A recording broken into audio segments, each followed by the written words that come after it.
The smartphone. The device that changed the world. But what if I told you, it almost never existed? Imagine a world where your phone had no touchscreen, no apps, and no internet. A world where you still carried a flip phone or a BlackBerry, struggling to type on tiny plastic buttons. Sounds crazy, right? But the smartphone almost didn't happen.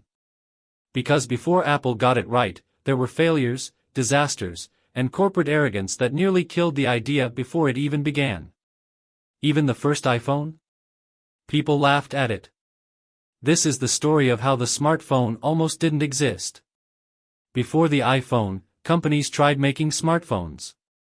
And they failed miserably. The first ever smartphone was the IBM Simon personal communicator in 1994. And in theory, it was way ahead of its time. It had a touch screen. It had email. It even had apps, basic ones, like a calendar and calculator. Sounds futuristic, right?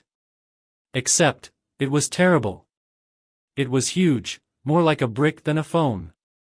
The battery lasted barely an hour. It cost $1,100, which was insane at the time.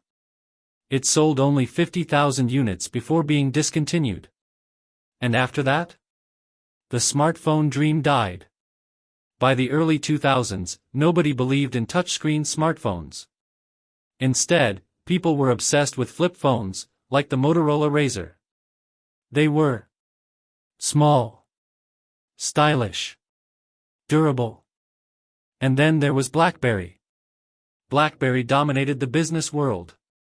CEOs, executives, even world leaders, everyone had a BlackBerry.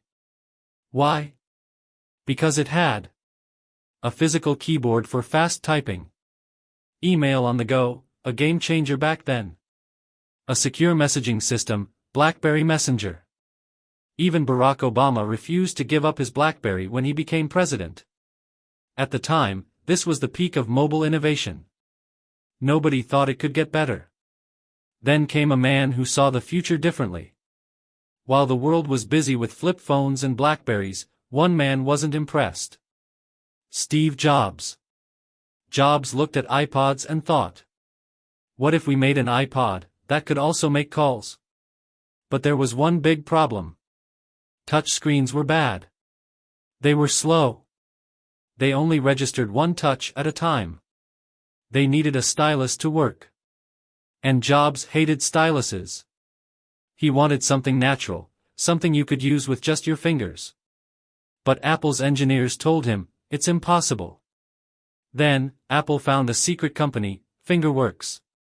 These guys had invented something called multi-touch capacitive screens. It responded to light touches. It allowed multiple fingers at once. It felt natural and smooth. Apple bought the company in secret in 2005. For the next 2 years, Apple engineers worked in complete secrecy, developing the first iPhone. Then, on January 9, 2007, Steve Jobs walked on stage and introduced the world to the iPhone. He called it a widescreen iPod with touch controls, a revolutionary mobile phone, a breakthrough internet communicator, all in one device. The reaction? Most people thought it was a joke.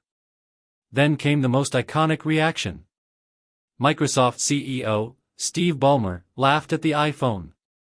BlackBerry executives laughed at it. Tech journalists called it a gimmick. Nobody thought the iPhone would succeed. The first iPhone had a lot of limitations. No 3G. No copy-paste. No App Store. No front camera. But it also had something no other phone had. A 3.5-inch capacitive touchscreen, with multi-touch. A sleek, minimalist design with no keyboard. A full web browser. A glass screen instead of plastic. And most importantly, it felt magical.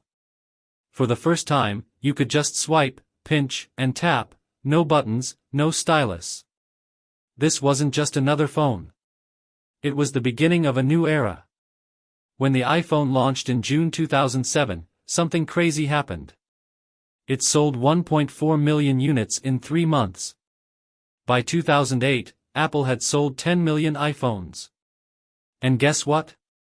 BlackBerry sales started dropping. By 2013, BlackBerry was dead. Nokia was dead. Flip phones? Gone. And that guy who laughed at the iPhone, Steve Ballmer? He said, "We should have focused on making a better phone." Microsoft never recovered in the smartphone world. So the next time you pick up your smartphone, just remember, this world almost never existed. What do you think? Did smartphones make life better, or did they ruin everything? Let me know in the comments. If you enjoyed the video, don't forget to like the video and subscribe to the channel.